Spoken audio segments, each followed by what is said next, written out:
Yay. All right, everyone. Welcome to this incredible new April version of Do It Differently.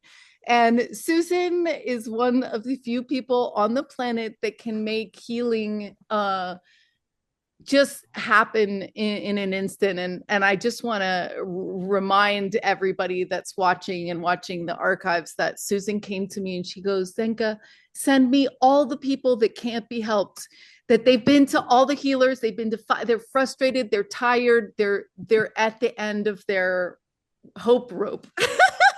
And I can heal them. So I want you to send me those people. And that's just such an incredible thing that you've been able to do for this community and beyond. And just, it's really incredible who you are and how you work and what you mean to the world. You thank us so much. You're going to make me cry. Don't you love angels? Just saying. I love all the colors all over the place. I wore the multicolored. It's so great. You look like an angel there with all just like radiating with the beach behind you. It's great. Right. Yeah. So I think we all know why we're here. We're going to have some fun. So for me, like, it has to be a fun factor of 8, 9, or 10 on a scale of 1 to 10, or we have to fix it. It's just one of those things with me. So anyone who's traveled with me or has been on calls with me, they know healing does not have to be hard. It does not have to be long. It doesn't have to be challenging. It doesn't have to, be the way we've been doing it all this whole time. Right. Like our parents did it and the parents before that. And then so if it's not broken, we don't fix it, kind of a thing. So I've identified this new done differently frequency that's available to us, and we're going to do education differently. So I feel called to do a clearing for everyone, both now live and in the future, who will be listening to this as it's live, or not live streamed because we're actually doing it taped, but who will be hearing it on a streaming platform. Yeah. So what I like to do in the beginning is eliminate any thoughts, feelings, emotions, projections, calculations, computations, like that kind of stuff that we have about ourselves, about each other, about our expectations. And this will it just whoosh, wipes the slate clean. So take a minute now and write down what your biggest problem is, what your greatest challenge is, any issues or struggles that you have. Yeah.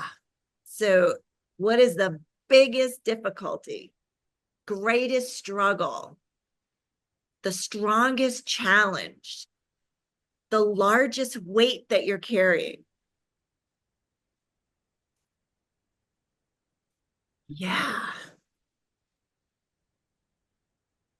There may be just 1 or 2 things. You may have the bucket list. Some of us have the Santa Claus list that just like scrolls and scrolls. Is it the naughty or nice list? Because that's a whole thing. Yeah.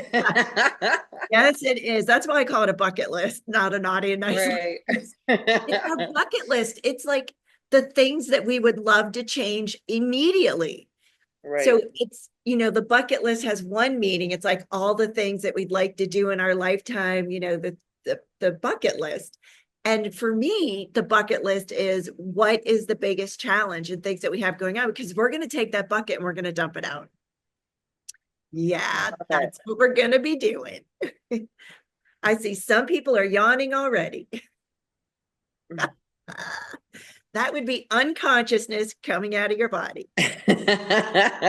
And thank you for taking it out of all of ours as well, Bethany.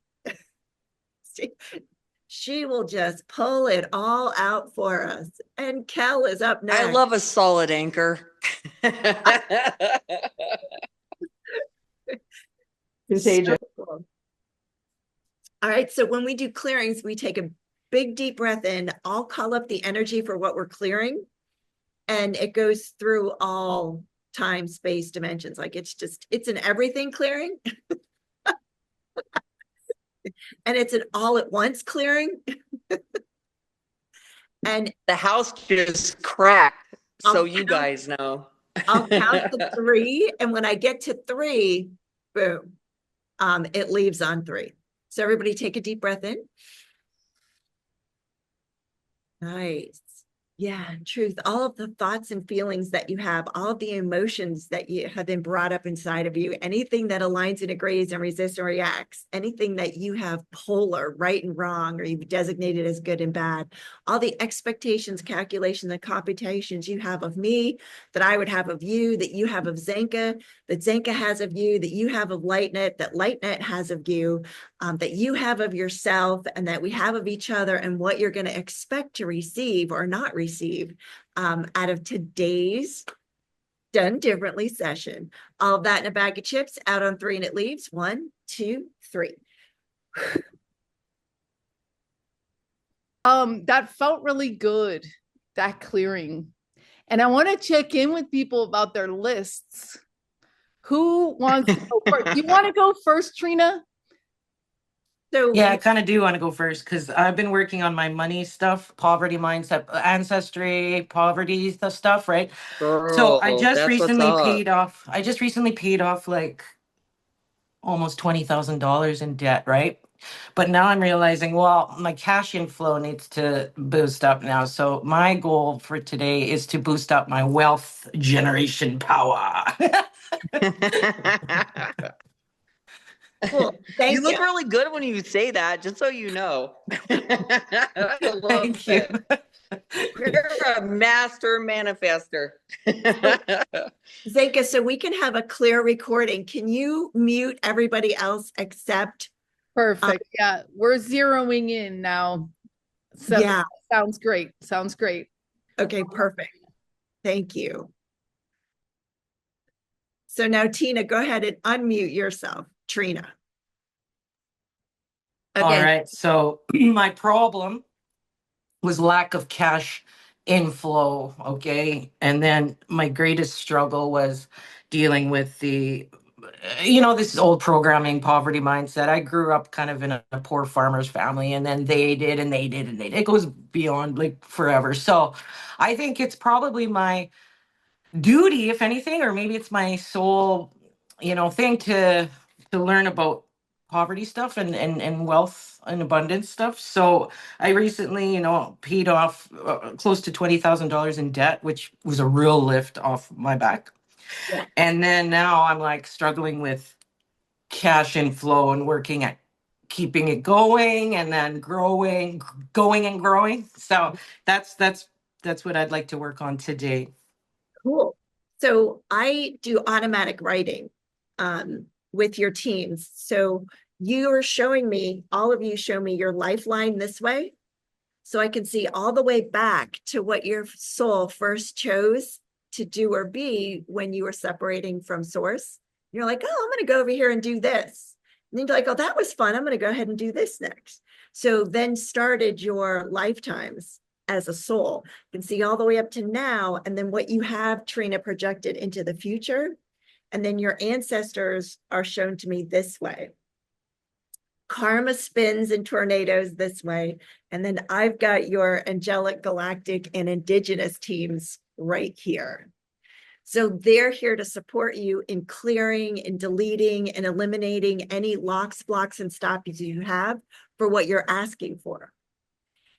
So in seeing what you're showing me that there's been a lifeline and you have like a ball and a chain that's attached to one of your legs, and you'd walk and you drag and you walk and you drag. So you make money and you drag the debt. You make money and you drag the debt. You make some money and you drag the debt. That's what's been happening. And so you're looking to remove the clamp with the chain, with the ball that you've been hauling behind you. Now, I know some of you, because we do this too, we muscle test or we use like a pendulum. So if you'd like to check to see if this reads for you too, go ahead and get your pendulum out. Or some people are at the advanced level where they're like, I just get the yes and the no. Yeah, that totally resonates with me. The ball and chain, let's get it off. Yeah, I like that. Yeah. And what's happening is like, it was small when you were smaller. And as you got older, it got bigger. So you know how that little snowball starts at the top of the mountain, by the time it gets to the bottom, it's like the big snowball, huge. It like is rolling over cars and houses and trucks and buildings. Yeah, that's kind of like how it is with how you're showing me it's been for you in this lifetime. Yeah. So if you're going to go ahead and use your pendulum to muscle test, or you're going to do the lock and the key, let's go ahead and ask for all the extra energies that are with us to move away. So everyone take a deep breath in. And truth, all the extra energies that are with us now, please move away in 500 trillion directions and for 500 trillion miles on 3, out on 3, and they leave. 1, 2, 3. Yeah. Give me a thumbs up if you can feel like all the mind chatter like left. Your soul feels like it's sitting, sitting back down like, okay, yeah, we can do this now. Now we're ready. Because you come in contact with so many, I call them people, pets, and problems.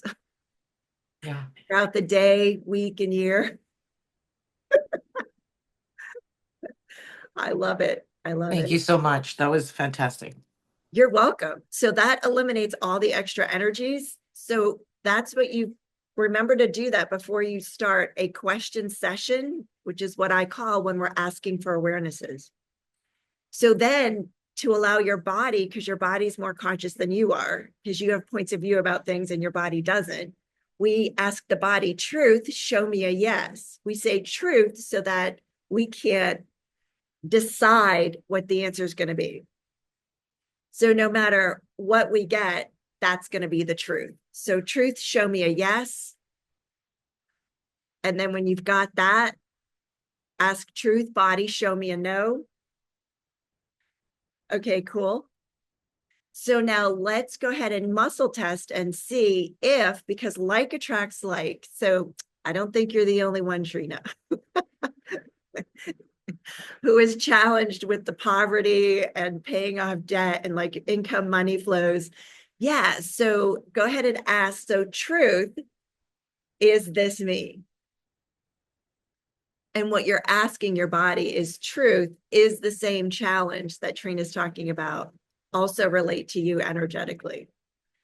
So if you get a yes, give me a thumbs up.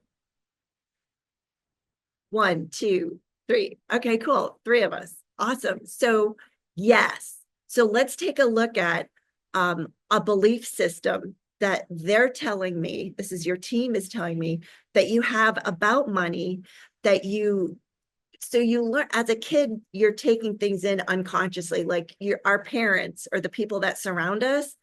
They're the ones that are showing us how to do things without saying that they're showing us how to do things. So unconsciously we go, oh, so that's how you do relationship. Okay, that's how you do business. That's how you do work. That's how you do money. That's how you do religion, all of that kind of stuff. Unconsciously we get it. Well, it's in our subconscious and we have it running in the background, even though we may have no memory of it. So what your team is saying is that there's a never and an always that's holding that locked in place for you. So when you were a kid and you were growing up, your parents were savers. They would save for a rainy day. Trina, is that yes, no, maybe? They I'm not really sure. Yeah, maybe, but it's like the hardest workers I know. Like my mom would work at the bank full time Uh-huh. and then come home and do the whole farm and the whole acreage and blah blah blah.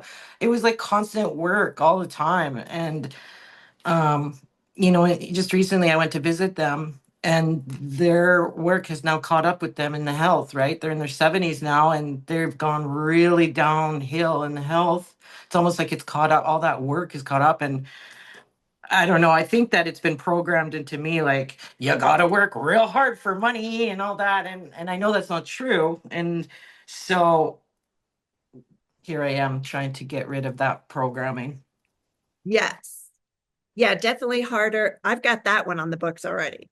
But this is specifically to, like, they never knew when the shoe would drop, the other shoe would drop.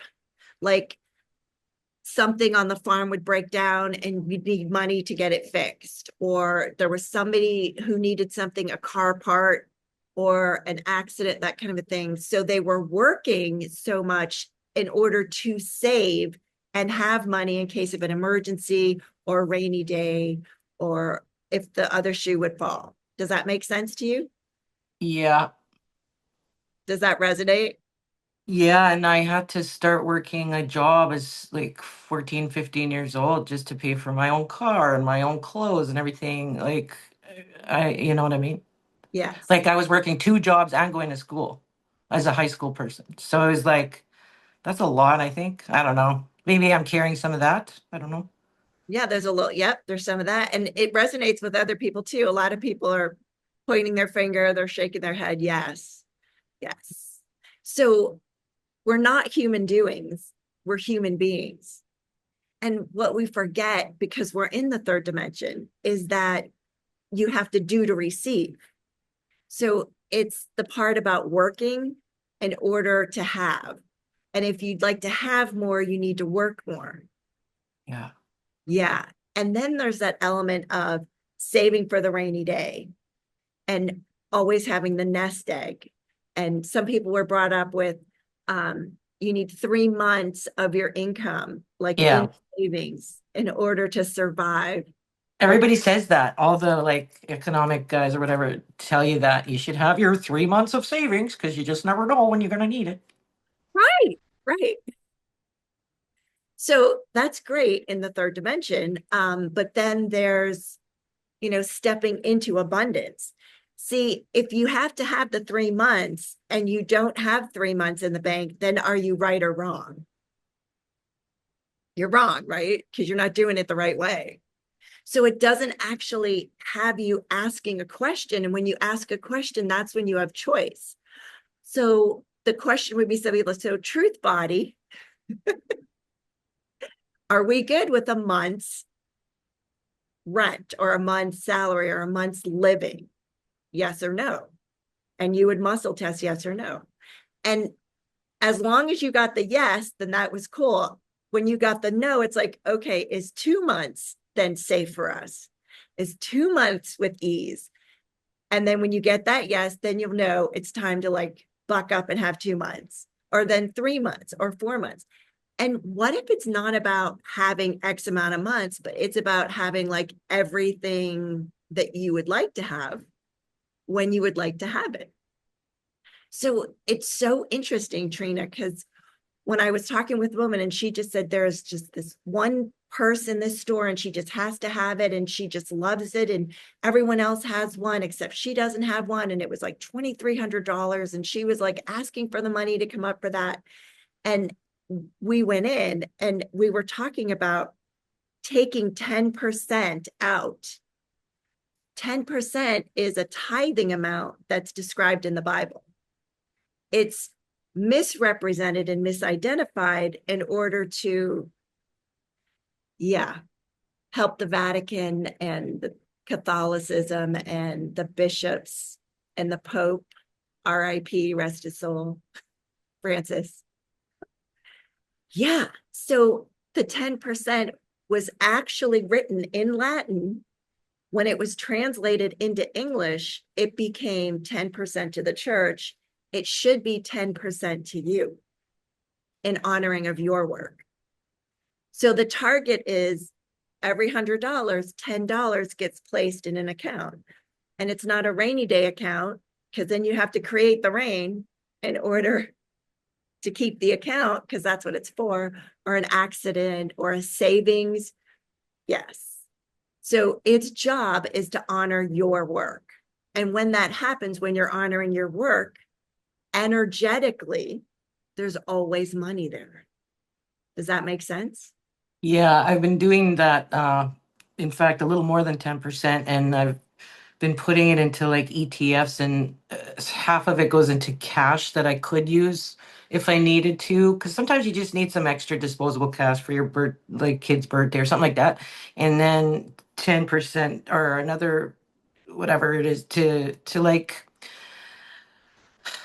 dividend producing ETFs, for example, and that. So I feel like I've got a little bit of a plan. I think that my goal is I just want to bring in more money, like more per month, if that makes sense. Yeah, absolutely. Yeah. Yeah. So when you talk about having money on the side, just in case something happens, money, then you've given it a job. So the job of that money is then to be used in case of an emergency. So what happens is you have to create the emergency in order for the money to get used because you've given it that job. So what I'm talking about is completely different than that aspect. And it's not, we were never taught this. Like, we weren't brought up with the, wealth knowledge, wealth information, wealth consciousness. We were brought up by parents who lived through their depression with their parents. And so they have the depression mentality. And we're the first generation that didn't have that with our parents. We just had the mentality of it. We didn't actually live through it. So it's coming down the pipeline. We're actually, our generation and our next generation, so it's our kids, are actually the wealthiest generation, because it's all been coming down, passed down, and then our kids are getting it, and the kids are coming in at a time when the economy is very high and there's plenty of jobs. So it's like all of what you're talking about. So let's go ahead and clear those things for you. Would that be okay? That'd be awesome. Okay, cool. And we're going to have you light a torch, and you're going to actually torch off your ball and chain. Ooh, So you're going to melt it when we do this. okay. And it's just, the clamp is just going to go snap, and you're going to walk away. And everyone's welcome to do this too. So everybody take a deep breath in. Nice. You can close your eyes. Go ahead and visualize yourself holding a torch, a portable torch. You're going to go ahead and strike the lighter, crank it up. It's on fire. Out on 3, and the fire gets bright, big, and hot. 1, 2, 3. Yeah. Now, looking down at your leg, you can see the ball, the chain. It's rusty. It's ready to come off. You have this long line in the sand behind you that you've been dragging it through. You've been carrying it over speed bumps and in and out of potholes. Yeah, all of that. So go ahead and take a deep breath in. And you're going to place the torch right on your ankle lock that's locked around your ankle. Yeah. And you're going to torch right through it. It cuts like butter. It lays flat on the ground, and you take 2 steps forward, out on 3, and you leave. 1, 2, 3. That was so awesome. I when I looked at my volunteer, it was rusty, and then you're like, it's so rusty, and I'm, oh my God, that was awesome. Thank you. You're welcome. I'm in your reality with you. You were showing me how you were like pulling it like this at times, and it would fall in like a pothole, and you'd be like pulling out. And those are those tough times that you've had without the money. And then you're talking about pulling, like you were showing me, the speed bumps in the road, how you can like get going and then you have to slow down to go over a speed bump.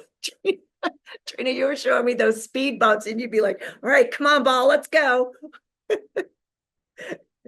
You and the ball are together. So there's there's 2 other things that's being asked from your angelic realm to clear. So everyone take a deep breath in.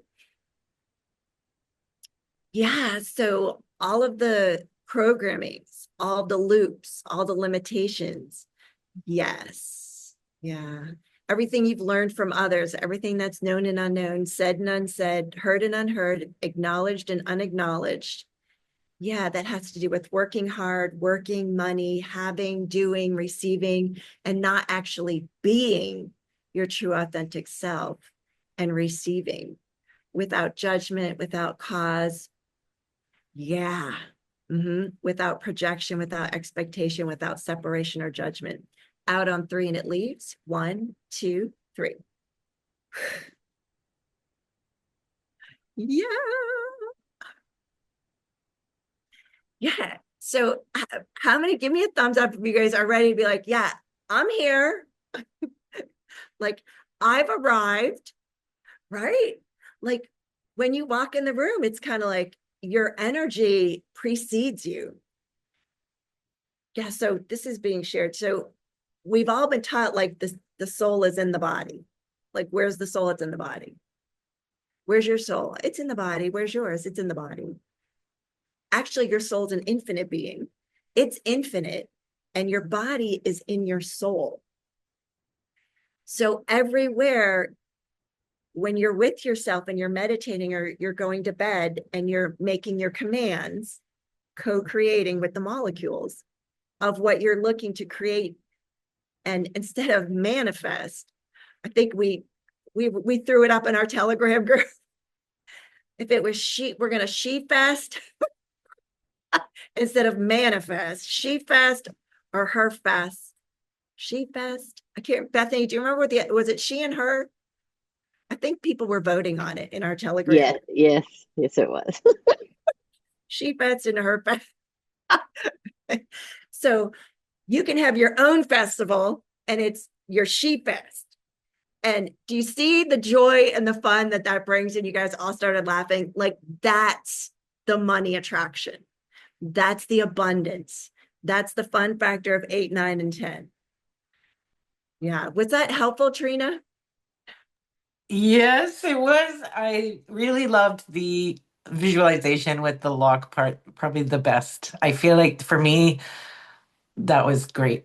And I really felt the freedom when it came off my leg. Like my ankle cracked too. Like it's still cracking right now as I'm spinning it was on my right foot. And I'm spinning it around right now under the table because it feels good. And it keeps cracking.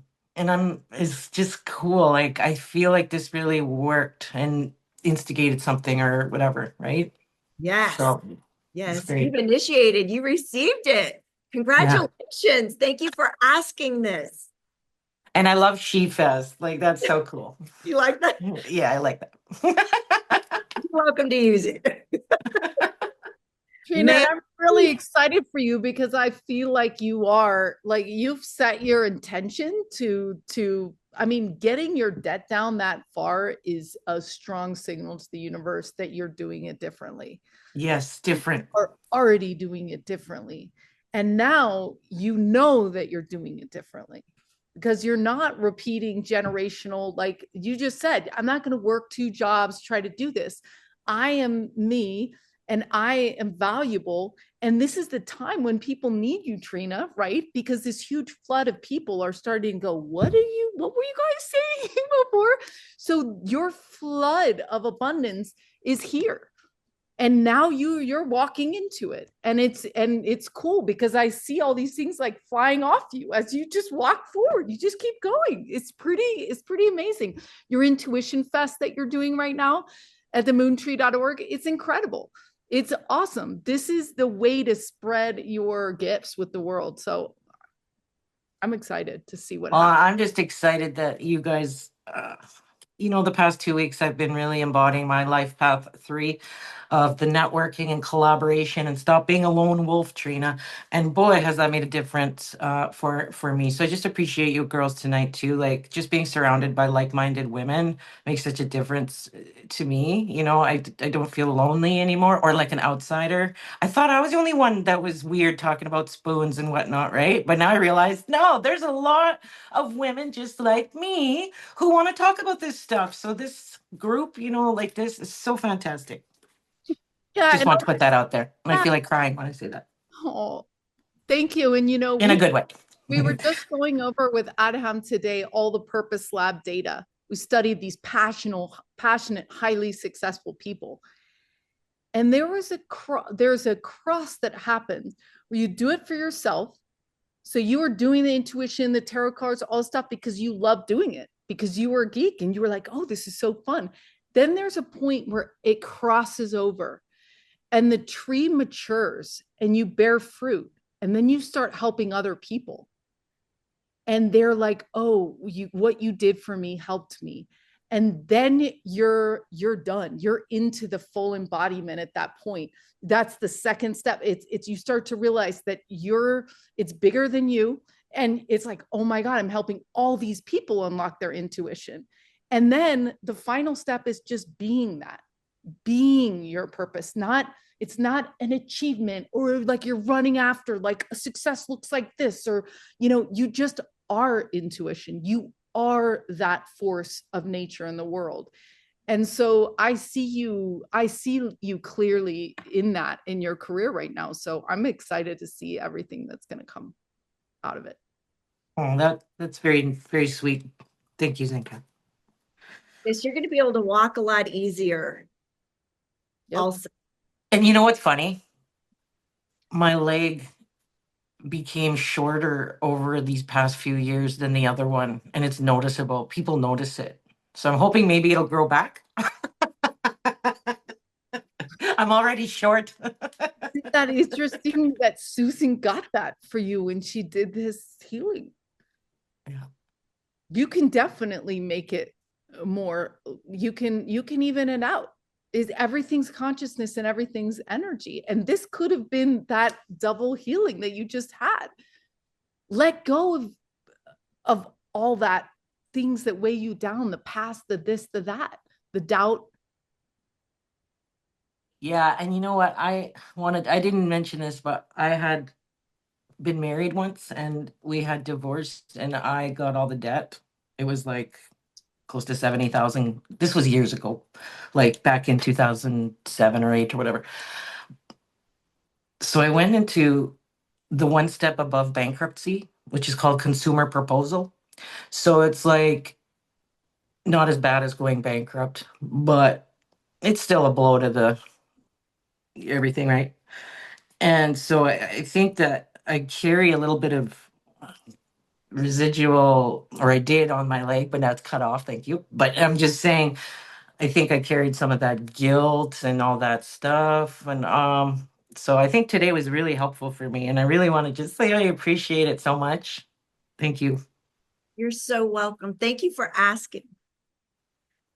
Yeah. Yeah. You've definitely moved on. You're not only out of the 70 grand, you're out of the 20 grand. You are on another road completely. Congratulations. And like you said, you're doing it, how you said to me, you're doing it different this time.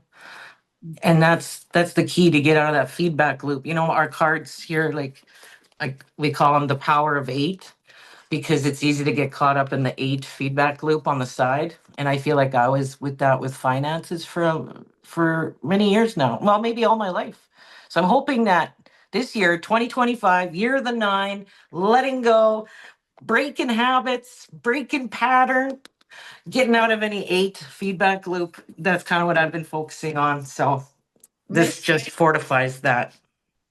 Master pattern interrupter, Susan herself. Yes, So I much. love that name, Master Pattern Interrupter. That's Yep. such a good title. Keep us posted.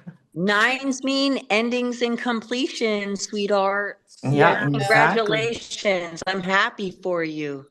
Let us know how it goes. Keep us posted. Keep us Okay. awesome.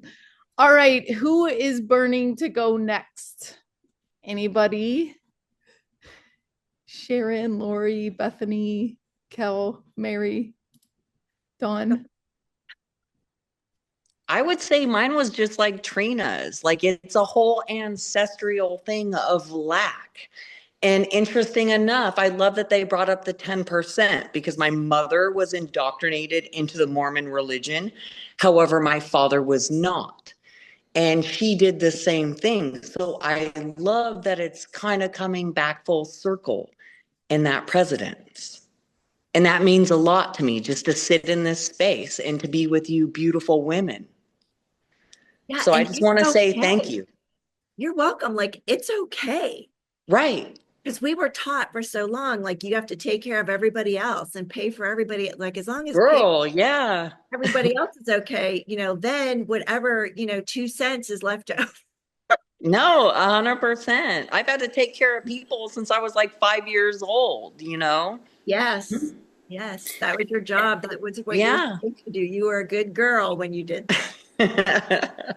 Yeah, you know what I'm talking about. No, 100%, girl. I Yeah. see you. I'm in there with you. I love you, angels. Oh my God. I love you too, Mary. Thank you. All right, we have the beautiful Oh, Sharon. Miss Sharon. Hi. I Hello, just gorgeous. wanted to add to this conversation that what's weird about my psychological surroundings of money is that I think there's some man out there who should be supporting me in the lifestyle that I like, some sort of king who's going to make me his queen, and there's an abundance of money so that I can help others and I can do things in the world that I think need to be done, right?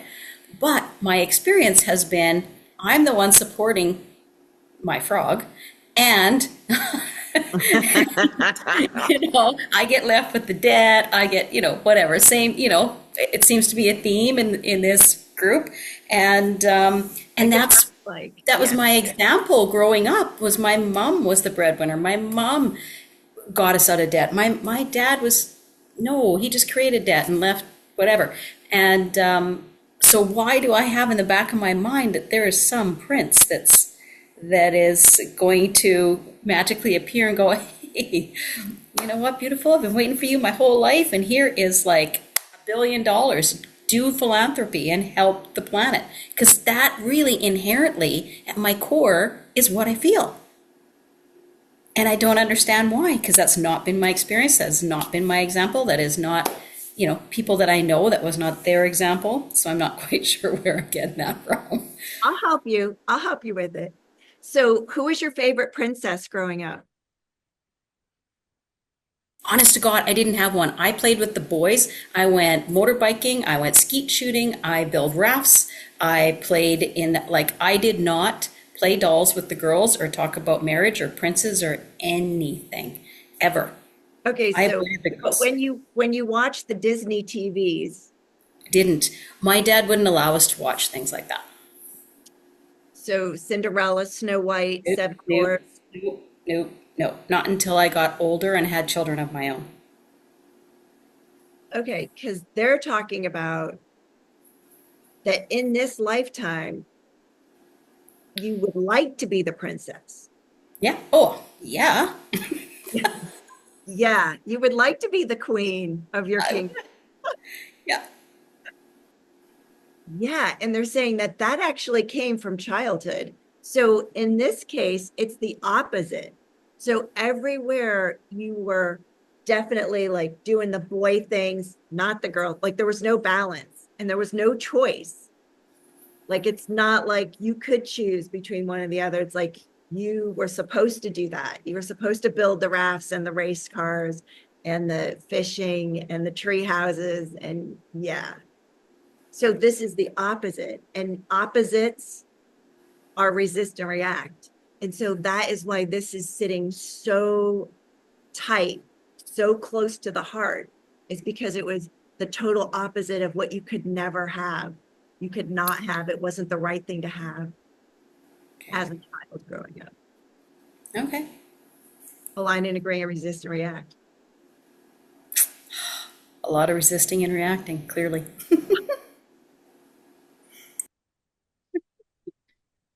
Cool. So there's another part to this though.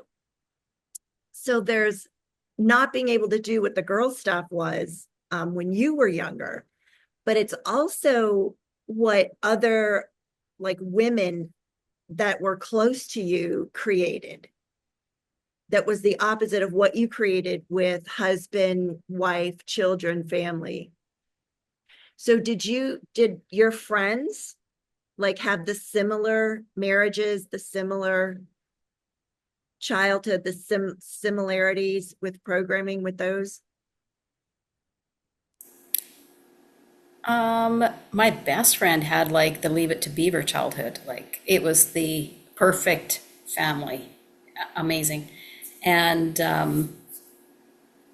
but one of my close friends had a similar upbringing. But I grew up in a farming community like Trina, so it didn't matter.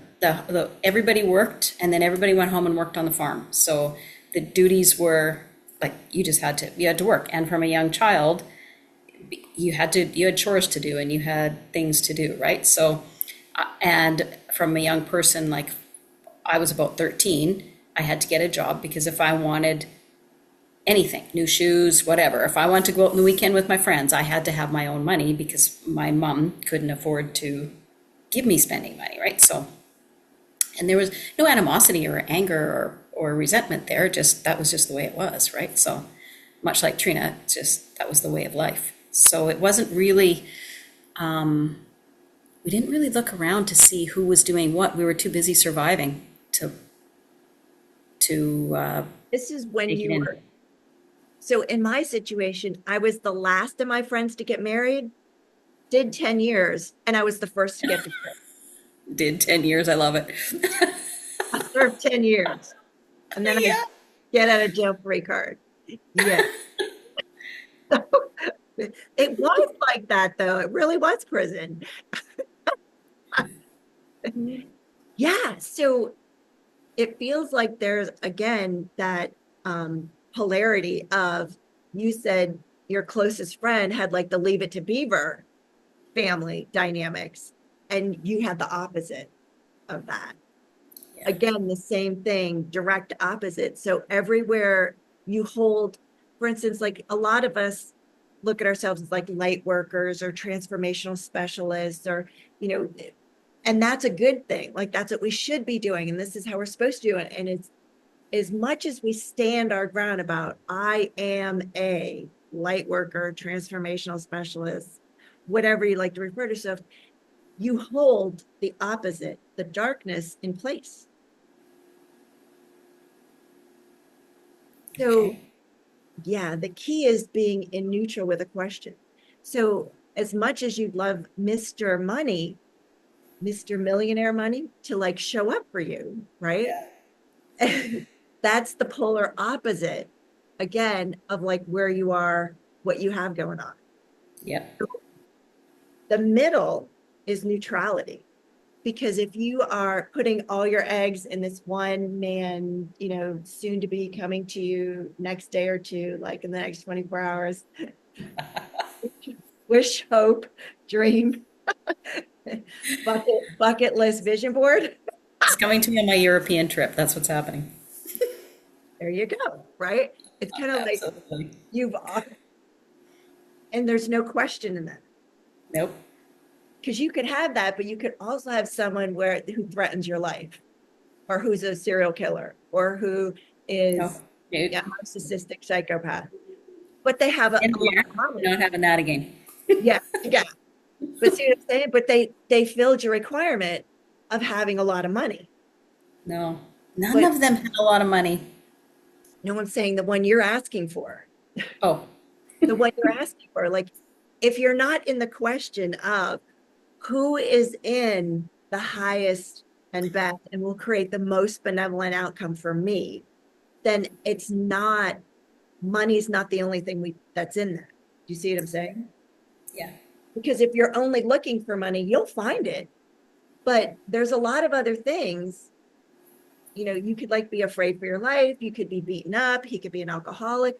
Like there's a whole lot of other things that could go along with that, versus being in the middle of the road and asking for who will create the most benevolent outcome for me. Does that make sense? Yes. I've actually had 4 or 5 millionaires want to marry me over the course of my life, and I haven't, because as much as I say that, if I wasn't aligned with them, and it's like, yeah, I could be in it for the money, but I can't. I can't do it. I just cannot do it. So I've turned down a lot of money, and starting at 16 or 15. Some guy came to town. He was a multimillionaire. He was 18. I was 15. He got on the bus, drove on the bus 8 hours, bought me a car, drove the car back to my small town, and said, when you graduate, I will just come and live with me. He had the long plan going. Here's your car, here's your candy apple red Corvette, because I said I liked Corvettes. He said, what color? I said candy apple red. So the next day he went and bought me one. But I couldn't do it because he wasn't my person, right? So who do I end up with? Somebody who doesn't have any money. But I'm honest to a fault, I guess. So I've had at least four opportunities to marry millionaires and haven't done it because I haven't met one that I would be interested in. That's the thing. So yours keeps trying to give me money. They're coming over there, girl. I'm like, what, 4 times? 4 millionaires? I mean, how many other people have had a millionaire asked to marry them? Okay, well, you guys are all insanely amazing. 1, 2, 3, 4, half the room. And Dawn, we can't see if you raised your hand or not. So you're just going to be on our side, honey. So Well, I just want to interrupt you. The father of my kids, who I definitely would never marry, um, he's a millionaire now. So that's kind of funny. But I see what your point is about, like, who cares about the money? Like, if he's not your person, yes. Yes, yeah, do it. So you got it. So shift up what you're asking for and the way you're asking it. Because deep in your heart, you know that is you. So you're actually looking for more than the money. You're looking for more aligned. Yeah. More things that fit who you are and where you are now and what you're here to create in the world moving forward. Yes. Was that helpful, Sharon? Yes, thank you. So let's take a deep breath in. Okay, great. Cool. So all the thoughts, feelings, and emotions, judgments, calculations, computations, decisions, and separations that we've made with ourselves, that we've made with our future, that we've made with our past, that other people have projected on us. Yes, where we have decided that our next step, our next person, the next move is a certain way, has to be a certain way, should be a certain way, ought to be a certain way, must be a certain way. All of that where there's no question being asked. Let's destroy, uncreate, and eliminate it now. Out on 3 and it leaves. 1, 2, 3. Yeah. Wow. How do you feel, Sharon? Woo! Lighter but disappointed. I'm just kidding. No, it feels great. It feels amazing. Thank you, Susan. She's like going, oh yeah, Susan is shit. She's going to put it underneath her pillow. I'm not talking to her again. But you know what? You keep us posted. You let us know, girl, when it happens, who he is, how you meet him, because you're asking for the most benevolent outcome for you. I'm meeting him in Europe. That much I know when I go there. Wow. And Susan, I always have love for you. Will always have love for you. You're amazing. And I feel very blessed to have you in my life. Thanks, babes. Thank you so much. When she said I'm disappointed, I'm like, yep, I'm on her shit. I'm going in. I love Just you. so you know, Sharon, your hair looks amazing. Thank you. That's very good for you. Because we've been looping in certain ways and now we're refining that loop. Very powerful adjustments here. Well, Bethany, you're next, babe. Hey, well, Kel, do you want to go ahead first, hon? No, go for you. Go for it. Well, if there's still time, I'll go. If not, no problem. No, go ahead, because I talk to Susan all the time. Go ahead, babe. Okay, cool. Thank you, Bethany. Thank you. We'll switch this around. Mine is similar. It's income, trying to generate income. And I really, what I really want is $25 million so I can buy the Sedona Creative Life Center, which is for sale for 17.5 million. And I think if I walk in with 15 cash, they'd take it. And then I'd have 10 million to run it. That's what I'm working on right now. Nice. So what is the biggest problem? How do I get in that stream of, making that kind of money? How do I manifest that without being, having to like work 8 hours a day and blah, blah, blah. Yeah. So build it over time. I need it now. Yesterday, Susan. I love it. So what you're talking about is you're asking for this exuberant amount larger than an 8-hour a day job, 40 hours. Yeah, absolutely. Nothing I could earn Right. Yeah. So it's interesting that you're saying how, and that's the one thing that you That's bring where I up. get stuck. Yeah. And I know I shouldn't even think about that, but it's like, my structured Taurus mind just goes, So here's the thing. The thing is, what if that's not your soul's goal? yikes. But I want to do it so bad. I mean, I like this whole thing about owning a retreat center somewhere has been in my sphere for the last 3 to 4 years. It's like I've been on, like, I keep talking about this. I keep talking about this. I keep talking about this. Would you like to And work then this it? thing Can I came just say available. something about this Yeah. real quick? Because Yeah. this has been a dream that we have had in Sedona to get this place. And it was prophesized that we would get this place. And I even started a book of all the stuff we would do in the place.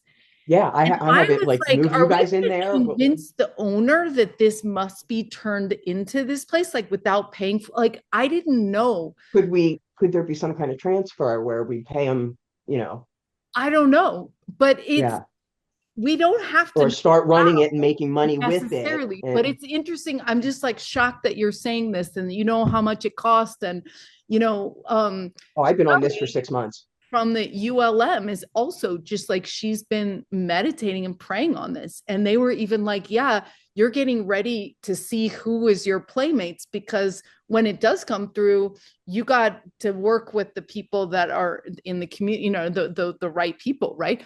So this is very interesting that you're saying all this. I'm just saying from the background. So Yeah, I've been. who's going to own? Okay, Are you someone? I would. I would take the responsibility. Okay, so you would own it and other people would run it.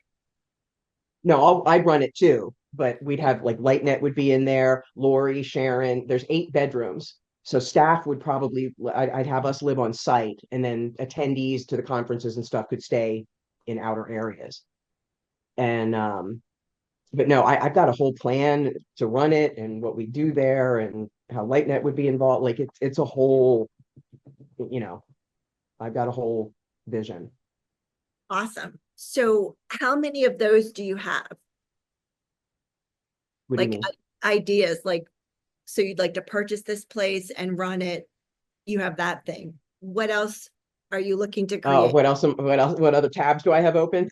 Yeah. I'm learning AI. I'm taking a whole bunch of AI classes.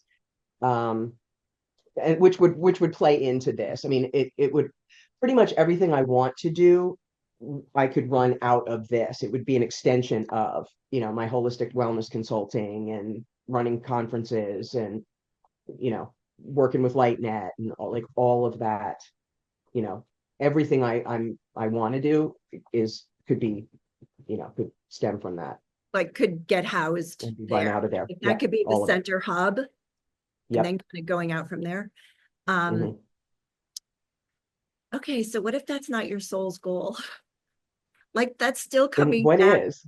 I have no idea. If that's not, I had no idea. I've been so on this for so long. This is so interesting that, because when you talk about it, you say, I want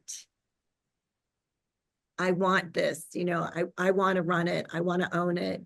I want to have this. I want to have that, I want to live here. And then I want the guest to be on the outside. What you're saying to the universe is, I lack ownership of this. Mm-hmm.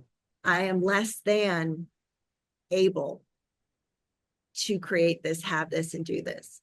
Because want is lack, less than, and not enough. Yeah. So I am and I have to switch up languages. And if this is for you, it will come to you. So there's nothing you need to do. It's only you being you and asking for the most benevolent outcome. Because even though we all think like, this is it, but if I had this, this would be everything. Right. The I'd be so pinnacle. happy. Yeah. It's so amazing, right? Well, we only know like this much.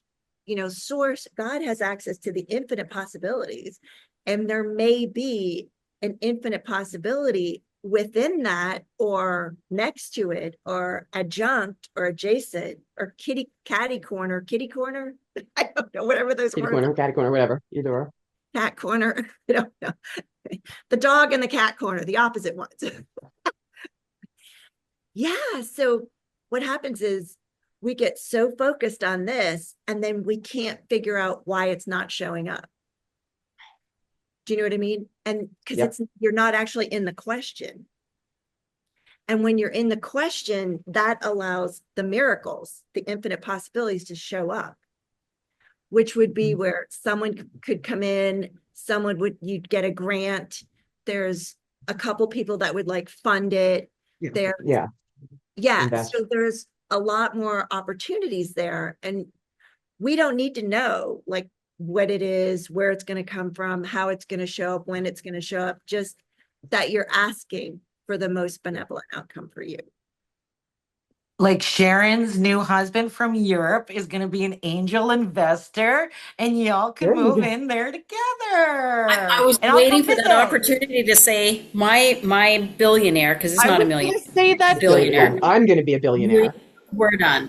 I don't want anybody Absolutely. else's money. It's mine. Don't no, you no, just love solid I'll give it to you. girlfriends?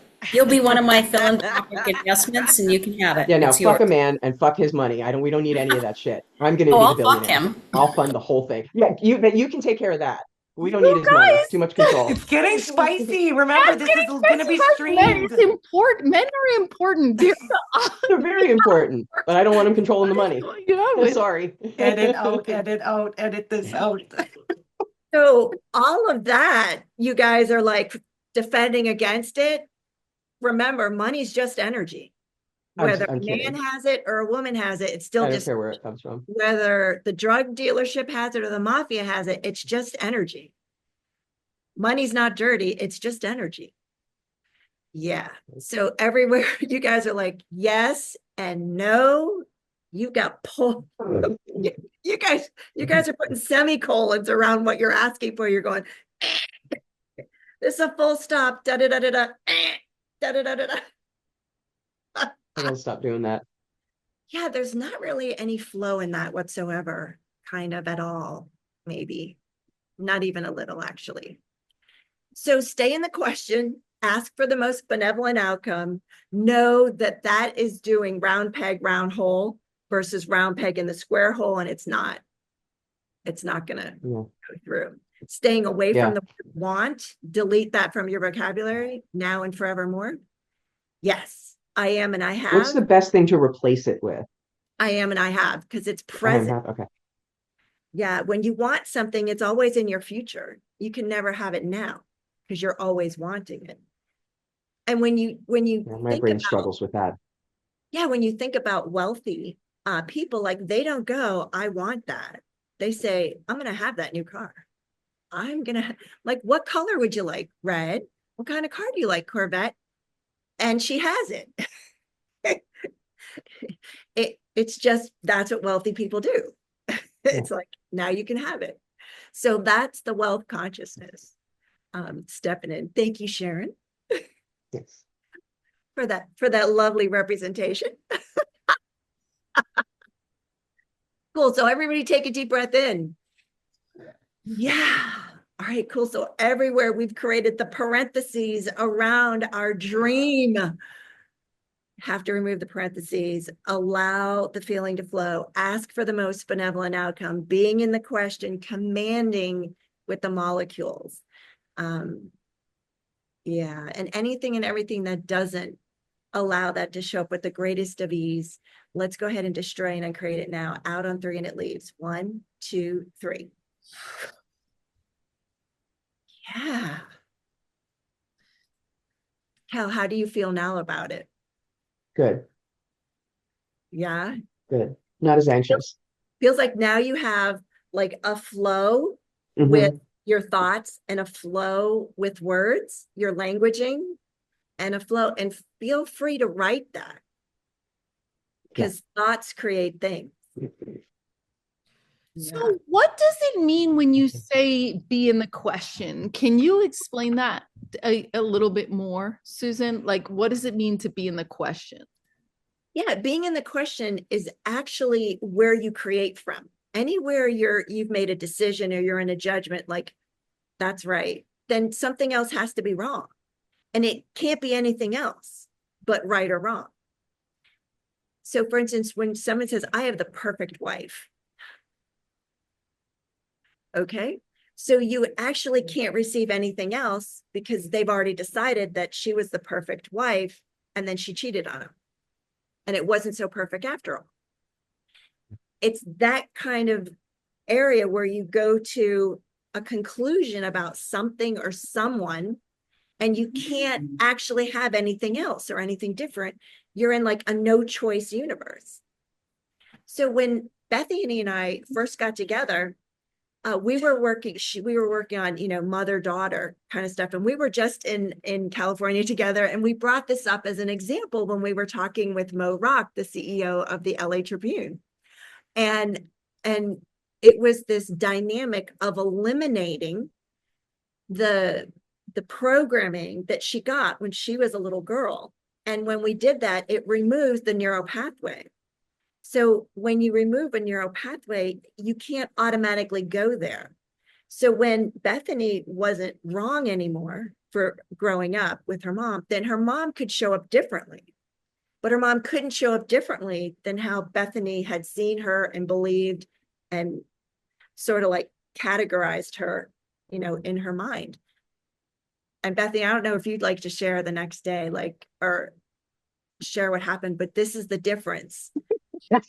So wait, but can I understand this? So instead of saying like I have to have that particular building at that particular price, you're more saying give me the highest expression of a community center that's in my highest and best interest, because maybe that one is terrible and that's what you have pigeonholed the universe into giving you. Yes. Or what if you just said, what if I have this building right now? What if and being that question of what's the infinite possibility of it showing up? There's an infinite amount of ways that this can come, just being the question of what if and how, and yeah. So you say, if I have it, what do I do with it? So the thing is, the reason we say most benevolent outcome is because it may have asbestos in it and you don't know it. That would not be a benevolent outcome to own that thing. See, source knows what the benevolent outcome is for you, with your intentions, with your direction, with your focus, and where you're going. So the thing is, trust.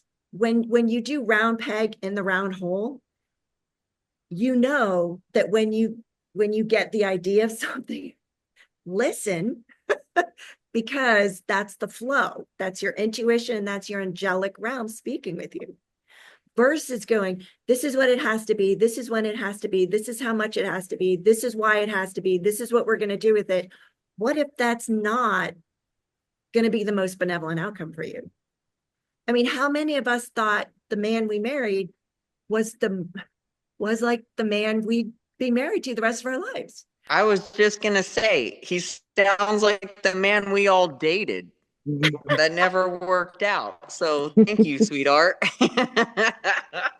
Is that helpful? It's like, that's why, and I used to say like the highest and best for all involved, thinking that was including me, but that was not including me, because the highest and best for all involved, if all involved, the highest and best is someone else going through a karmic learning situation, then everyone gets tabled and sidetracked, because that's the highest and best. And then you're on the sidelines going, well, how come it didn't show up?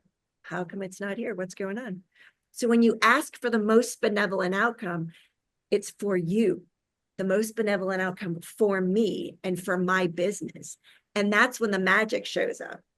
So I'm in the car this weekend, and my boyfriend, Rich, and I, we were talking about Culture Club. We were talking about growing up, because we listened to 70s and 80s together. We're Gen X. And I told him, I said, I remember, I said, when I came running down the stairs one day and said, oh my goodness, there's this gentleman dressed up as a woman singing in this song, and it's on MTV. And my dad at that time was like, well, I'm not sure I'd like you to be watching that. Seconds later, Culture Club is playing on the radio. It's like the next song. We're in a simulation. This is a simulation. And we got to play by simulation rules. Yeah. So there was like 3 of those that happened like boom, boom, boom, like right after one another. Yeah. So ask for the most benevolent outcome. So that way your being, your life path, your soul purpose, your business, those you love are all included in it. Could we write like a script, or could you tell us a script, a real quick sentence, and we fill in the blanks? I could tell you guys a prayer that I say to the best and highest good and the best and highest timeline for myself, Mother Earth, and all of her sentience, known and unknown, seen and unseen, to the best and highest good of us all. So shall it be. That's what I say every night. That is my prayer. Galactically, this place, whatever you want to call it. Like, that is my grand plan for this place. That's So why we're Mary, all here. Mary, did you just say for your best and Best and highest good? highest good and my best and highest timeline for Mother Earth and all of her sentience, known and unknown, seen and unseen, to the best and highest good of all, so shall it be. Right? Oh, well, did you? That's, well, No. I don't know. Spirit brought it to me. I don't know if anybody said it to me, but Spirit brought it to me. Right? Yeah. Yes. So and I had that too. Mm-hmm. Right. We all been do. upgraded. It's been upgraded now to the highest and best with the most benevolent outcome. And you can even add, greater than I could have ever imagined or beyond what I could have ever thought of. Right. You're actually not responsible for doing this. Everything's energy. We're aligning to it.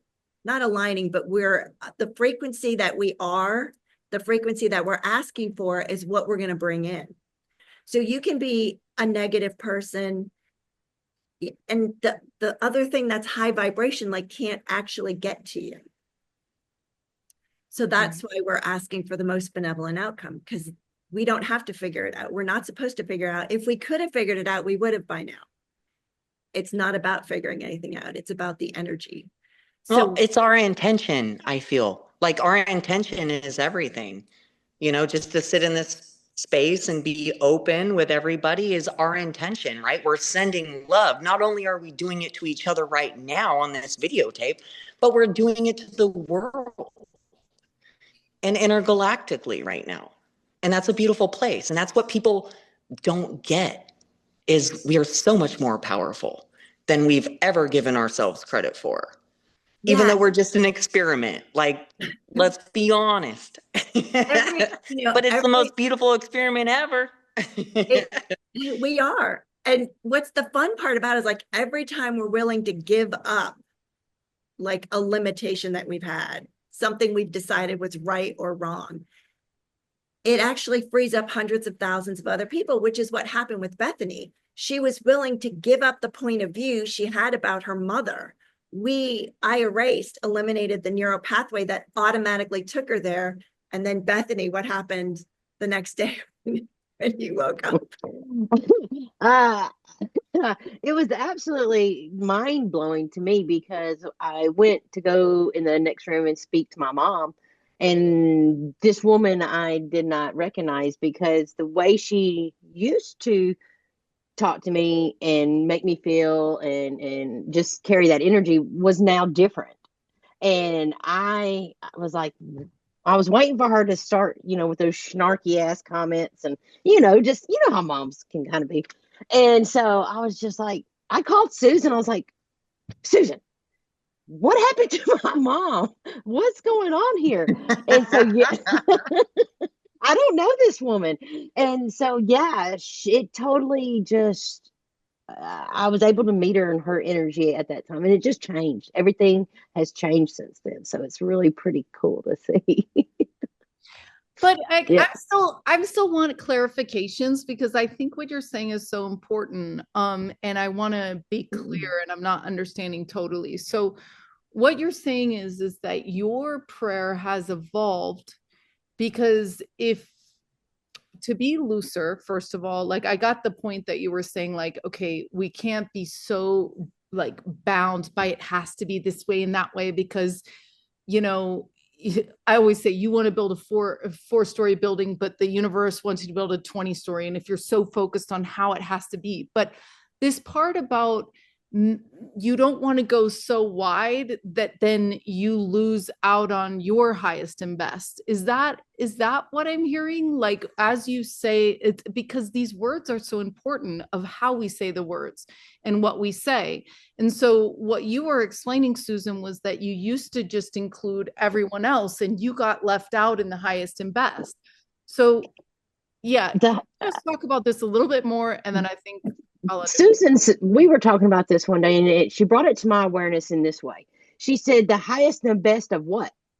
That it could be a demonic force, the darkness, the highest and best of their forces, or it could be of, you know, you don't know. I mean, but here's the thing. But you saying the most benevolent outcome, you totally cleared the plane, and you know exactly what you're aligned to. Well, I shouldn't say aligned, but you know exactly what you're calling to. Well, you know what your heart is, sweetheart. So I know when I say that prayer, exactly what my intention is, not only for myself, but then for every other, whatever you want to call it, from here to hell and back, if that's what you want to say, because that's what this place is, right? You just have to pick one.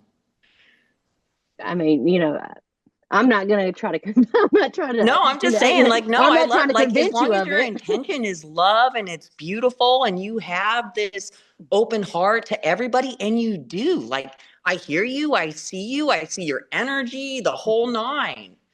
Like, you know, like, we can't make that up.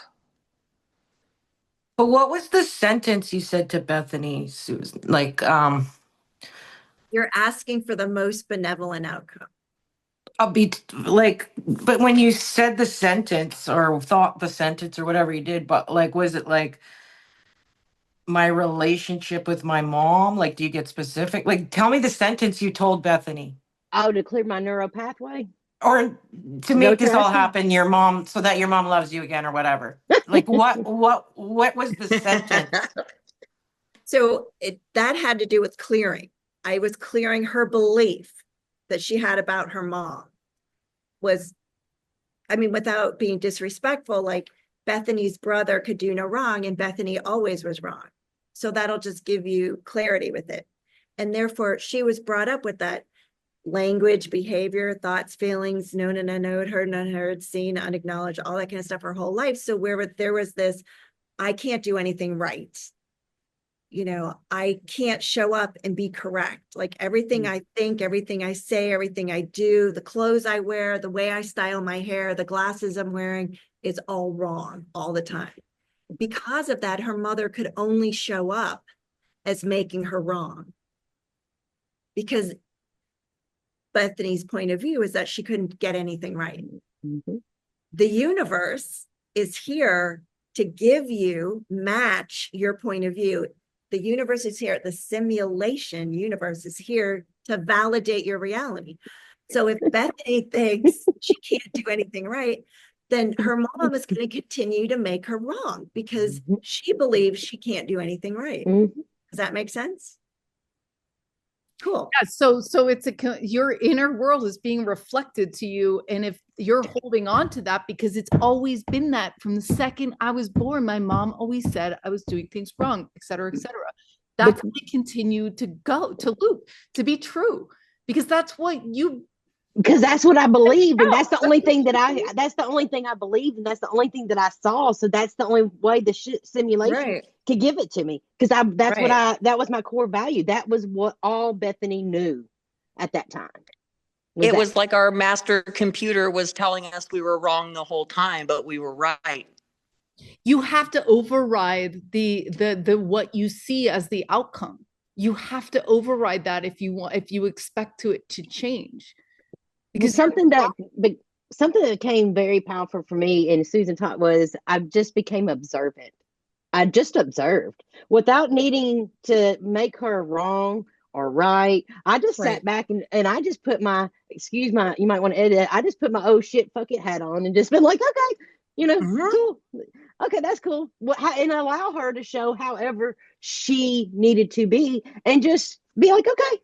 Because it didn't, I no longer gave her the power, or I didn't give my own power. I was just like, okay, whatever. That's cool. And just laugh at it, and just be cool with whatever showed up and not need to change any of it. That's why Preach, that's sister. why it let go, because it knew you'd learn the lesson. It didn't need to, it wasn't pushing against energy. That's why we date guys over and over again that, you know what I mean, like of the same energy, because we haven't changed our energy. It still bothers us, Right. or it's still Right. It's a point of view that you have about men or about that kind of men where you should or you shouldn't. And it's all polarity. That's what locks things in place. Either it's right or wrong or good or bad. And that's why when I say be in the question, being the question, Zenka, is about, like, to me, when I say I don't have a point of view about it, my mother's like, what do you mean you don't care? No, that's not what I'm saying. I'm saying I don't have a point of view about it. About whatever it is, like where we're going to have Mother's Day, or I don't have a point of view about it. I'm like, what would deliver the most benevolent outcome? And then that shows up. We were filming more in California, Bethany and I, and we were meeting the CEO of Mo Rock of the LA Tribune, and we were sitting there with tons of people, and he was asking us a lot of questions about like what we do, what we're creating, all this kind of stuff. And when we went in, Bethany and I could have been like, okay, so we're gonna, he's gonna give us this, and we're gonna do this, and the LA Tribune's gonna do that, and we're gonna get press releases and photo shoots and like all this kind of stuff. And we didn't go in there with any specific like, this is what it has to be. We did not have a this is what it has to be kind of a thing. We both just looked at each other and were like, okay, whatever this is, whoever this is, however this shows up, creating the most benevolent outcome. And it was pretty amazing. And it was something we could not have thought of ourselves. We were blown out of the water at what we were given. that resonates a lot with me, because often I enter interactions with an unspoken energy about what I want to happen. And then their energy is reacting to the underground energy of what's not being said but wants to happen. And whether that's feeling pressure or they're feeling that, it's not a space of creation. It's a space of like Force. It's force. It's force, and it's like, it's not in play, it's not in emergence, like you're saying. And so the universe can't even help you out, because you're not even in flow with it. You haven't allowed it to just happen. And that's so hard when all of us on this call, like, we want it now. How, we feel like a lot is riding on it, like if it doesn't work, then and so that's the energy that closes the opportunities. And that story that you just told is a perfect example.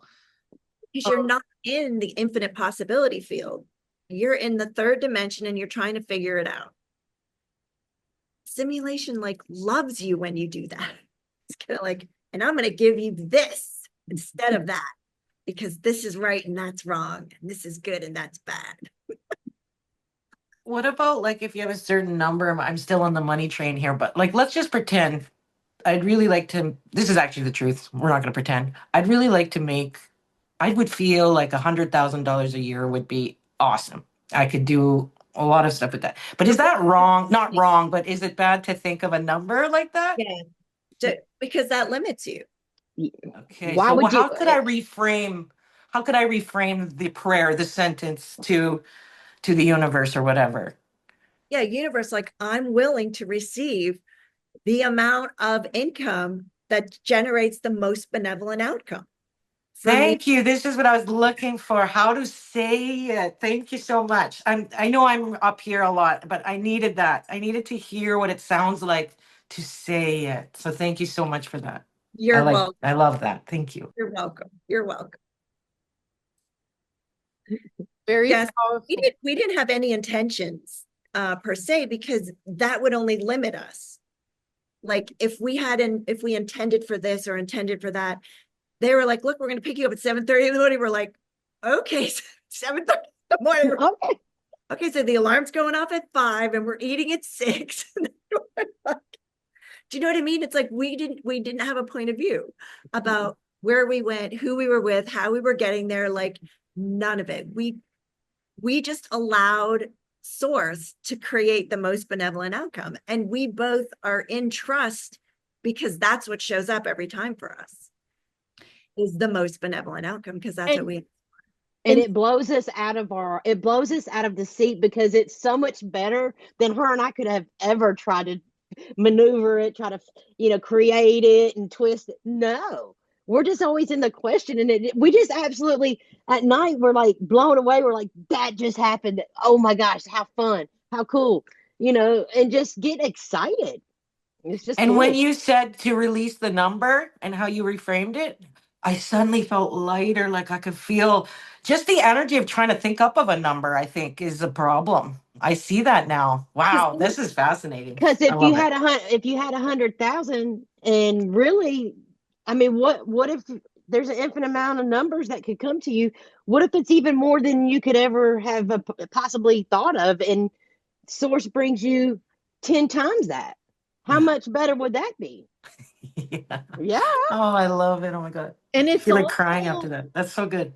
yeah, it puts the achievement before the expression as well, because the achievement is when you let go of the achievement, the expression is carries more distance. And since we're talking about money this whole show, which is really important, right?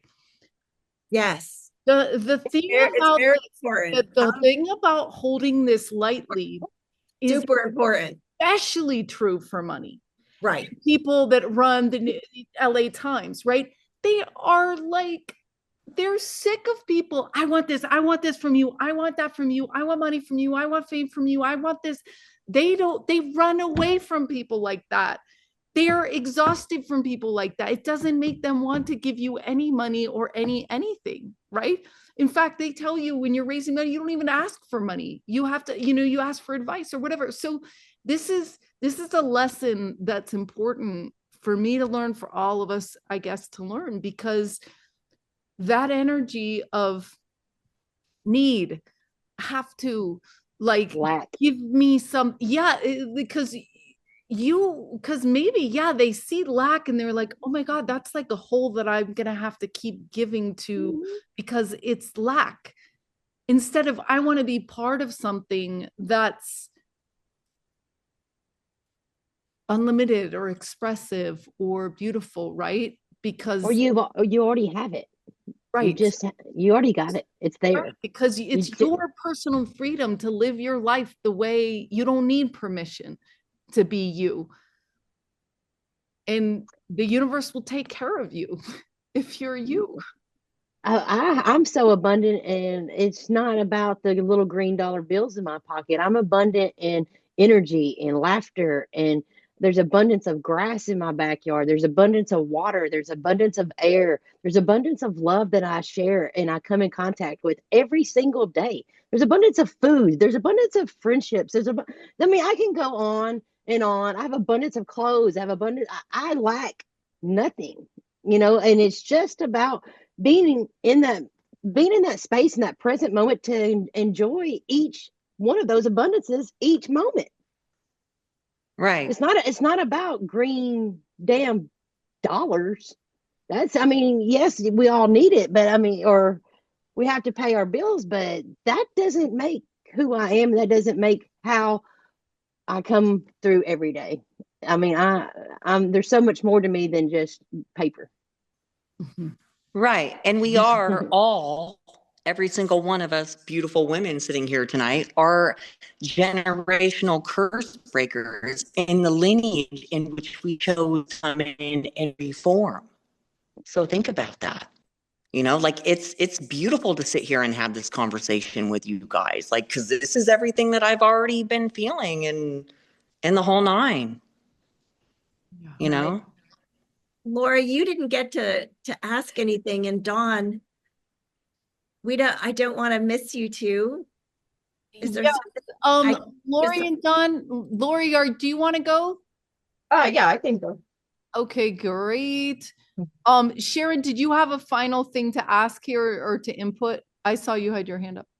Sorry, I was just going to say that since I've decided to sell my house, put my stuff in storage and just be a gypsy and not, I have no expectations, none. I'm just like, universe, what have you got for me? This is what I'd like to see happen, but you know what? I'm open. You just do. I have had opportunities to start businesses, to move places, to do things. Like there's opportunities coming in every day. And it's a matter of what aligns with my soul. what would be fun for you? I let go. Yeah, I let go of everything. Like I have no expectations. I don't even care. My family's freaking out. Where are you going to live? What are you going to do? I'm like, don't worry about it. The universe has got it. I'm like, it's fine. And then you just got And- another place to live. Someone was like, oh yeah, Yeah. I have a whole sweet basement for you. It has everything. Just come. And Yeah, she's like, yeah. so like more and more opportunities. In BC on Vancouver or Victoria Island, like I've got, and they're free. They're all free. It's not like come and pay rent. It's like, hey, just come and live here. I've got a basement suite. Just come right on the ocean, do your thing, whatever. Who cares?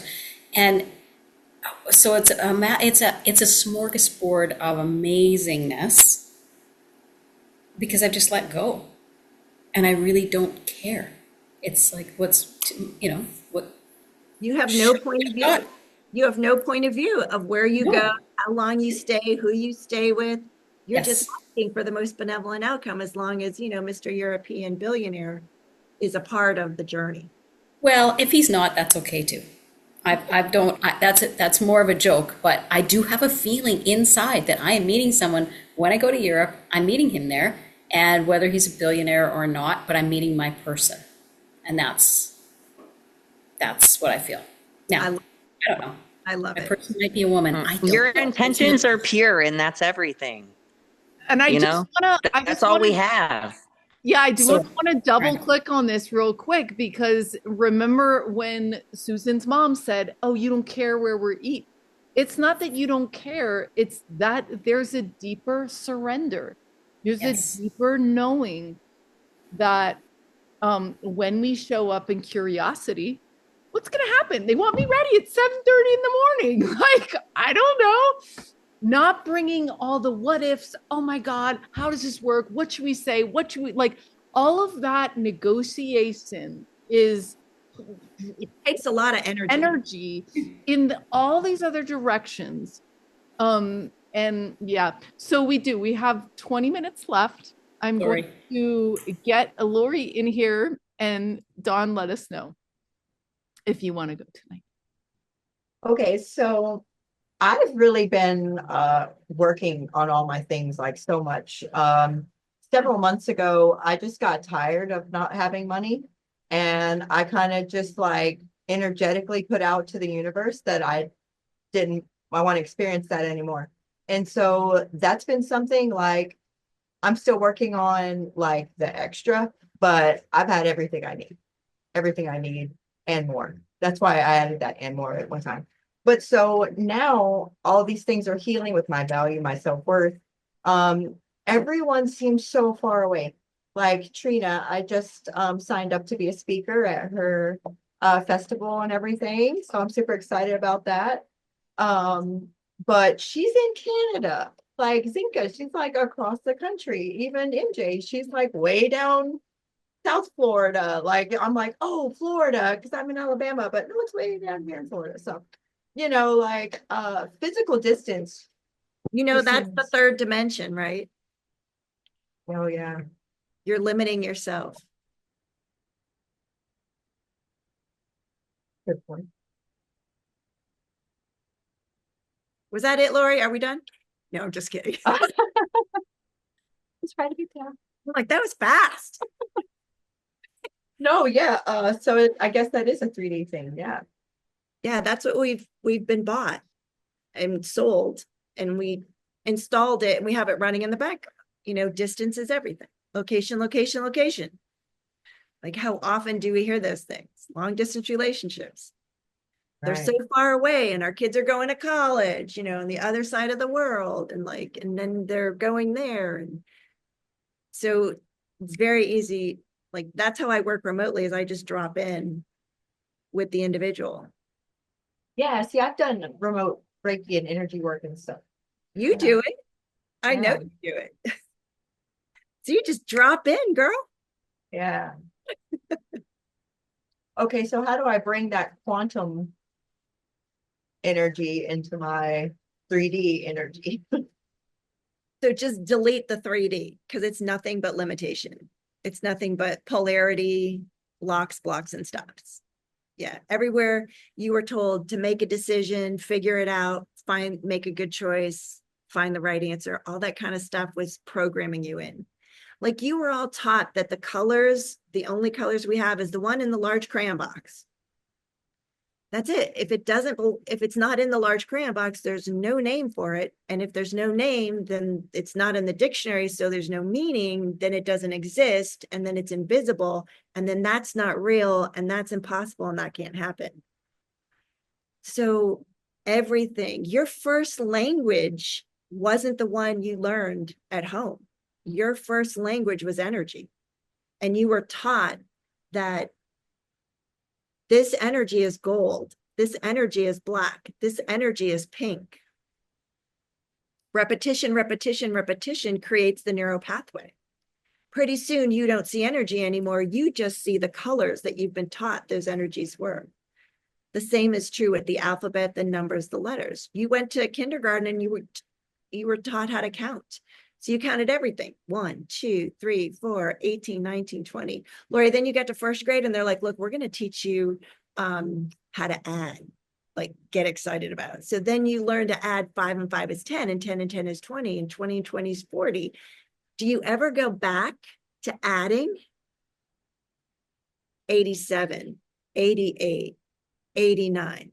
Like, do you ever go back to counting once you've learned to add?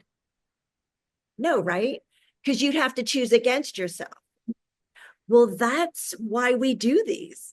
That's why Zenka has me on, so that we can break through what you've been taught is real, right, and relevant.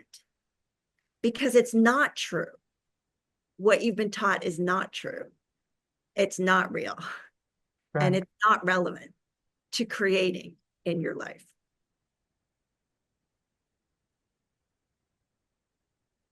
Did that answer your question?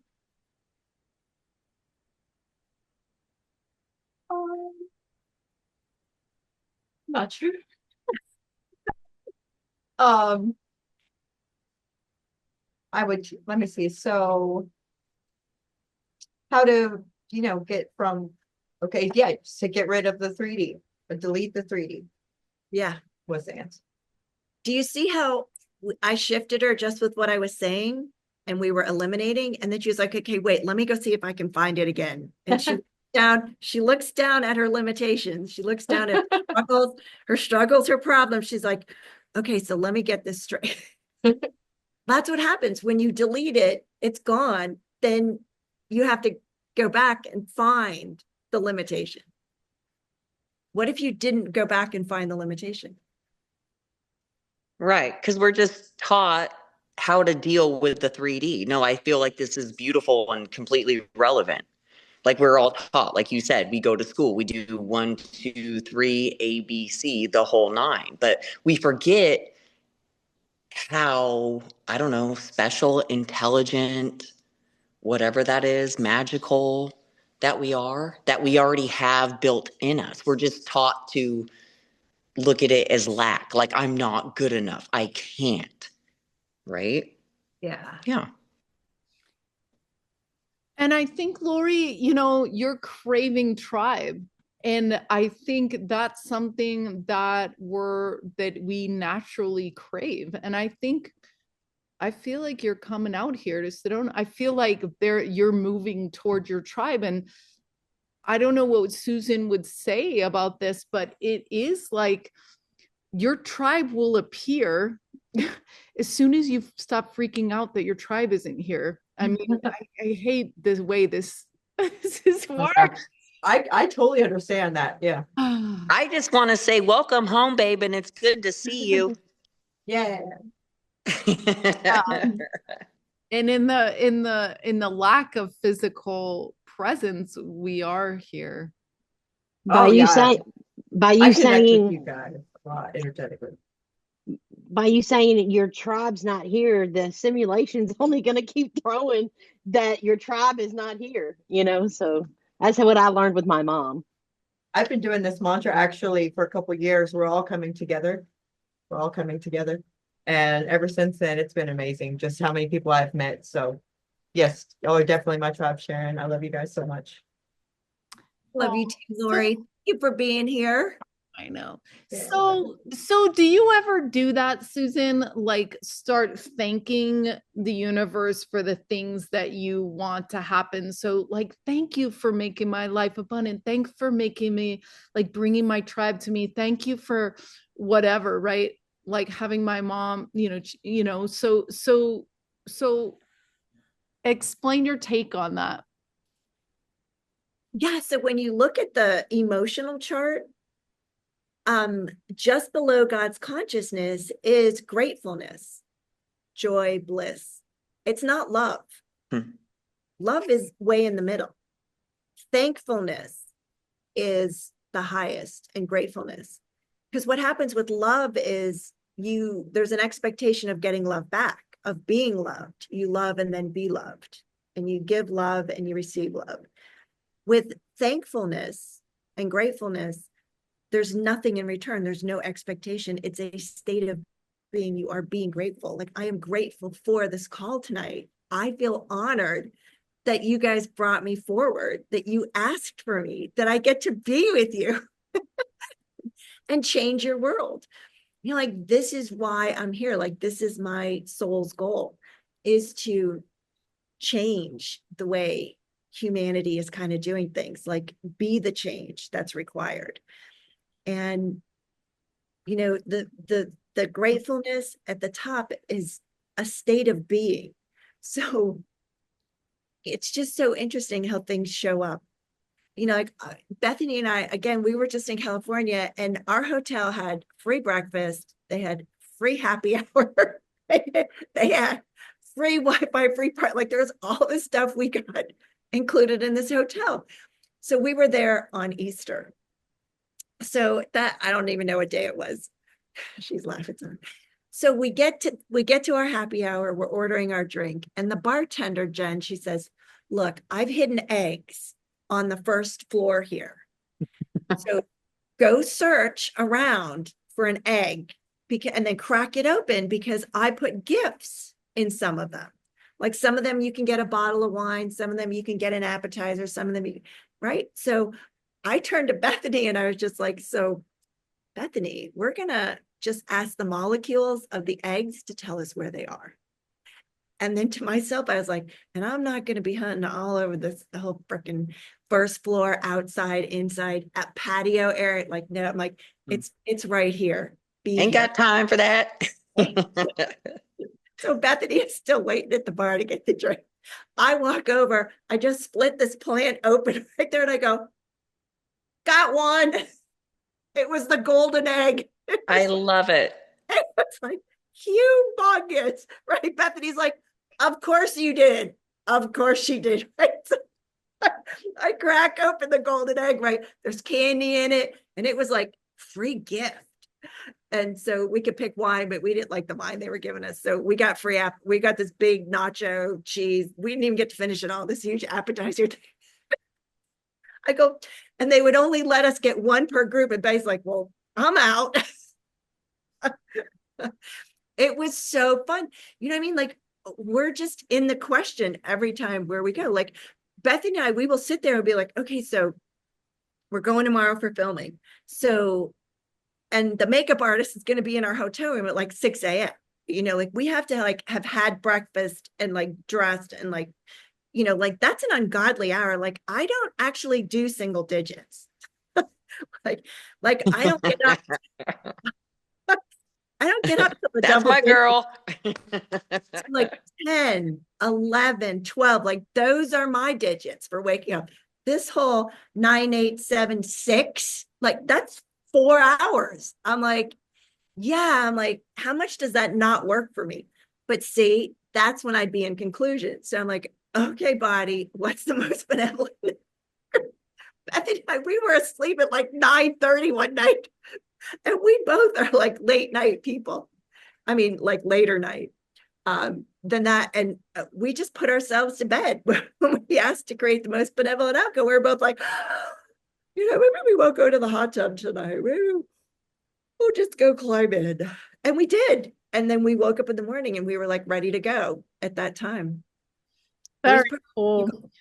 So we just have 10 minutes here. Dawn doesn't want to put on her camera, but again, we're focusing on the money thing because I think a lot of people are in that or need to hear it, and we're in it. So her question is, she may feel that she's seeing money as a bad thing, like money as bad or money as evil or something. So what would you say to that, Susan? You're supposed to feel that way in the third dimension. It's what you're taught. It's evil if you were brought up with Catholicism or religion. It was evil if your parents. Yeah. It's bad if you knew someone who was like greedy with money or who was a jerk about having a lot of money or who was stuck up about it. They weren't like a really nice person. Then either you, Dawn, or someone you knew decided that, okay, people with money are this way. And that's a decision and a conclusion. So they decided people were that way. And the conclusion is that all of them are that way because one, then the rest. And then so when someone believed it, talked about it, and it doesn't even have to be, it can be an unspoken frequency. Like a lot of the work that I do with your teams doesn't actually have words for it. There was the executive producer who was interviewing me and she was talking about like healing something with myself. And she's like, put that into words. Like, how could you express that? And what would you like to see happen? And I said, well, my teams are saying that it's happening without words. Like, it's just going to happen. Like, it's going to be different. Well said. No, well said. Thank you. You're welcome. And they're just, and that's not what she wanted to hear. Do you know what I mean? Like I could have gone through the whole third dimension. It was like, well, I'm going to make a vision board and I'm going to make a to-do list and I'm going to make an affirmation list and I'm going to make an audio of myself. I'm going to play it every day. And then I'm going to do this meditation. Like that's third dimension. Like that's what you've been teaching you to do. Gratitude journal is limitation. Yeah. Gratefulness is different than gratitude. So I guess that just so that. I wanted to say, Susan, about that word thing, because I had seen on a list of frequencies that love was way lower than what I thought it was, right? And you touched on that. And now I was always wondering in the back of my head, well, why is that, But you really explained that very well by saying, because love has conditions attached to it in the 3D world because you expect to receive it back. But when you're saying the word peace or you're saying the word grateful and joy and all that, it's like there's no expectations of getting it back. I thought that was really profound. That's a really great teaching. Thank you. Right. So the energy healing form that I am certificate in is called galactic healing. And one of the things that I love is one of our symbols is called love and joy bliss. And so you hit that. Yeah. And peace is the highest. Again, like we're studying with the purpose is people achieve their purpose, they give back to other people, and then they just are their purpose. And that is a peace because again, they're not doing. They're resonating a frequency that's giving results, right? Because they're in that frequency, right? And preach, girl. Well, this is, all of this stuff is it can be so confusing because this is exactly like you said, it's not what we were taught. And the only way that we're ever going to learn this is to experiment in our own lives. So everything that Susan showed us today, let's try it. Let's be grateful for the things that we are, seeds that we're sowing, and that and all the other lessons, because once you get it, you cannot unget it. That's, once you see it, you can't unsee it. That's why Susan was like, I'm not running around looking for eggs all over the hotel. She's like, I know better than that. I know where this is. So it's like, the stronger we can be, then the stronger the next person is, and the next person. And really the only way is to just get your hands dirty and trial and error for your own life, So thank you. Not working. Ask a question. Okay, right. That's the What's right? curiosity. Be in the question. Again, huge learning tonight. If you don't remember anything, those two things, gratitude and be in the question. Gratefulness. Gratefulness. Not gratitude. Gratitude is limitation. Okay. Okay. Roll that back. Say that again. What's the difference? Yeah. So gratitude is when you were taught as a kid to like use good manners, say please and thank you. That's how you show your gratitude, right? Like, did you call your grandmother and thank her for the present, or your aunt for her gift for Christmas, whatever it is? You were taught that you got something, therefore you had to do something in return. It came with obligation and responsibility. That's low vibe. Gratefulness is without expectation. You can just be grateful without anybody having to do anything, nothing else having to be said. Like, I am just incredibly grateful right now. Higher frequency, lower frequency. Not surprised, gratitude journals were like the big thing here, because it just is keeping you low, keeping you down. Amazing. Well, Mic drop. Mic drop. SusanShatzer.com, right? Susan Shatzer, spelling SHATZER. Check the link in the bio, hit a like, share this with someone that you think needs this message, right? Because we're all helping each other. And once we get the I know that I know that I know, it's over. The simulation is just, it's over. We know. So thank you so much. You're such a bright light, Susan. Thank you for joining us. Susan will be back with us in 3 months, but you do not have to wait 3 months, because you can go to our website and book your consultation. This can be physical healing. It can be a roadblock that you're bam, bam, bam on. Like, what's not working here? And this is really amazing, because a shift in awareness can change your energy. And when you change your energy, you change your life. Thank you for all that you do, Susan. Thank you for having me. This is the most fun. Like, I look forward to this. We do too. At the end of the month. We do too. Yeah. Susan, how do I book a one-on-one with you? Good question. Let's take this question up on stage here. How does she book a session? How much is it, and how do we book a one-on-one? So you start with the initial consultation, and we go from there. SusanShatzer.com. Awesome. Thank you so much, Susan. Thank you. Okay. This is my fun time. Yes. Okay, great, everyone. This will be up on Our Light Not YouTube tonight, and also New Realities. And we look forward to seeing you again. You can go to ourlightnet.org/Susan to join up for next time and be in the backstage area here to work with Susan and share your elevation with the others around you. So thanks again. What is the biggest problem you have? Let's change that right here, right now. Yeah, we're getting out of the loop. We're doing it differently. 2025. Here we go. We're breaking the matrix. I love you, sweet angel. It's Well, always an honor and a thank you, privilege to be with you Thank you, women. Bethany. Thank you, Trina. Thank you, Thank you so Sharon. much. I Bye, love girls. you I love guys. you.